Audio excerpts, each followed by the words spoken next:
मोदींच्या गुजरात कौतुकावर बोट ठेवत उद्योगमंत्री नारायण राणे यांनी महाराष्ट्रात अग्रेसर असल्याचं स्पष्ट केलंय। तर मराठा आरक्षणाबाबत सामाजिक, शैक्षणिक आणि आर्थिक टक्केवारीनुसार निर्णय घेणार असल्याचं त्यांनी म्हटलंय। मराठा आरक्षणाच्या मुद्द्यावर आजवर अनेक जण मोठे झालेत असा टोला त्यांनी विनायक मेटेंना लगावलाय। मोदी म्हणतात ते खरं बोलतात असं मला वाटत नाही। आरबीआयचे जे आकडेवारी आहे, महाराष्ट्र जीडीपी मध्ये 11 आणि 12 या वर्षी जवळ 12 लक्ष कोटी जीडीपी आहे आणि गुजरात त्याच वेळेला 6 लक्ष कोटी आहे, 50% आहे।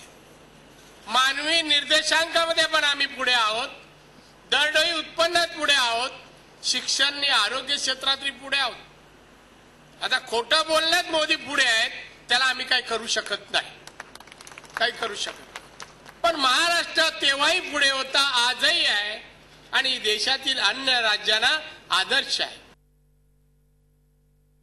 विनायक मेटे बोलतात एवढी सोपी गोष्ट नाही आहे, त्यांचा अज्ञान आहे। आणि मी तर म्हणेन की त्यांना कोणी ऑथराईज केलं माहित नाही की मराठ्यांचे नेते म्हणून, की त्यांनी ज्या प्रकारे नाराजी व्यक्त केली, मराठ्यांच्या आरक्षणावर त्यांनी आमदारकी मिळवतात, तो त्यांचा राजकीय फायदा झाला।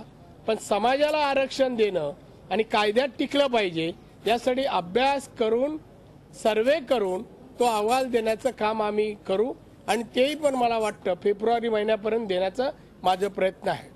झी 24 तास एक पाऊल पुढे।